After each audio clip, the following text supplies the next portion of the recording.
आएंगे मैदान में तो तुम्हें एवरलास्टिंग डैमेज देंगे। Indian Army reportedly carried out a massive drone attack on Alpha independent camps along the border with Myanmar. कि एक मैसेज दिया है हमने दोस्तों, म्यांमार में जाकर हमने अटैक किया।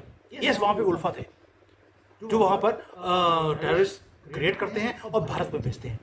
इंडिया की एक्टिविटी इतना तेज होना, क्या देख रहे हैं इस कॉम्बो को? तो उसका मतलब है कि ये जो डैमेज होगा आपका, ये इतने लंबा चलेगा। ये सिर्फ एक रिपेल ग्रुप नहीं है, ये चाइना की तरफ से सपोर्ट किया हुआ, उनकी बैकिंग है, आशीर्वाद है। सारे हथियार उल्फा के पास चाइनीज हैं। तो इंडिया आर्मी में जोश है, वो चाइना में जोश नहीं है।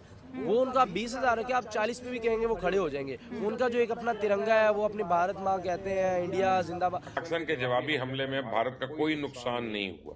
अगर कोई कुछ किया गया है पाकिस्तान की तरफ से, कोई नुकसान किया गया है, तो बिल्कुल होनी चाहिए सैटेलाइट इमेजेस या कोई ना कोई फोटो होनी चाहिए, कोई सबूत होना चाहिए।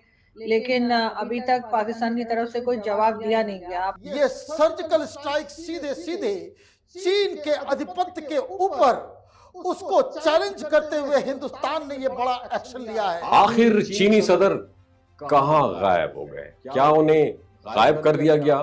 क्या उन्होंने इस्तीफा दे दिया या वो खुद अंडरग्राउंड हो गए? राखाइन रीजन में भारत ने 100 से 300 ड्रोन्स का इस्तेमाल किया। डीप डेंस फॉरेस्ट के अंदर जाकर, जो जंगल्स हैं म्यांमार के, वहां पर प्रिसीजन स्ट्राइक किया गया हमारे ड्रोन्स के थ्रू। राम राम साथियों, एक बार फिर हमारे यूट्यूब चैनल में आपका स्वागत है। जैसा कि आपने क्लिप में देखा होगा, प्रतिबंधित आतंकवादी समूह United liberation front of Assam independent ने रविवार को एक बड़ा दावा किया है कि प्रतिबंधित समूह ने यह दावा किया है कि उसके शिविरों पर ड्रोन और मिसाइल अटैक हुआ है, जिससे उनके लगभग 100 से ज़्यादा आतंकवादी मारे गए। इस हमले में उनका मेन कमांडर नैन असोम भी मारा गया है। बताया जा रहा है कि यह उनका सबसे बड़ा नेता था। म्यांमार के आतंक उग्र समूह United liberation front of Assam independent के इस दावे को भारतीय सेना के अधिकारियों ने खारिज कर दिया है। आपको यह बता दें कि संगठन चीन और पाकिस्तान से स्पॉन्सर है। चीन इस तरह संगठन को स्पॉन्सर करता है। अब पाकिस्तान मीडिया चर्चा कर रहा है कि देखो, चीन स्पॉन्सर आतंकवादी समूह का काफ़ी बड़ा नुकसान हुआ है। जय हिंद, जय भारत। आपको वीडियो कैसा लगे तो कमेंट करके ज़रूर बताएं, और पाकिस्तान मीडिया क्या कह रहा है उसके बारे में हम भी देखते हैं। धन्यवाद। अटैक कर दिया तो यानी कि कुछ ना कुछ तो है जो अंदर से फीलिंग आती है जो मैं प्रोड्यूस करता हूँ। बट खुशी मुझे इस बात की है कि एक मैसेज दिया है हमने दोस्तों, म्यांमार में जाकर हमने अटैक किया। यस, वहां पे उल्फा थे जो वहां पर टेररिस्ट क्रिएट करते हैं और भारत में भेजते हैं।